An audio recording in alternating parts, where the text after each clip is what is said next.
ያለ ቤተ ክርስቲያን መጽሐፍ ቅዱስን ማወቅ አይቻልም። ያለ ቤተ ክርስቲያን መጽሐፍ ቅዱስን መስበክ ኢየሱስ ያድናል ትላለህ። ምን አድርገህ እንደሚያድን አታውቅም። እንዴት እንደሚያድን አብረውት የኖሩትን ቅዱሳን የሐዋርያትን ቤተ ክርስቲያን ትታታልና። ክርስቶስ የሕይወት እንጀራ ነው ትላለህ። እንዴት እንደሚቆረብ ግን አታውቅም። ስለዚህ ስብከት ሁሉ ተረት ነው ማለት ነው። የእግዚአብሔርን ወግ ያልያዘ የዲያብሎስ ተረት፣ የአጋንንት ትምህርት፣ ጉሳተ ልብ፣ የልብ ቅርሻት፣ በአፍ ብቻ የሚነገር ውሸት ነው። የውሸት ስብስብ ነው።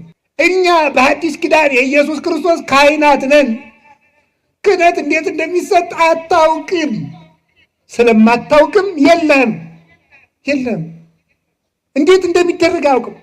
እጠመቃለሁ ትላለህ። በምን እንደምትጠመቅ አታውቅም። አንዳንዱ በኢየሱስ ስም ዝም እየተጠምቄያለሁ ይላል። እንዲሁ አይደረስ እኮ ነው። ልብ ወለድ እኮ ነው። በዚህ ዘመን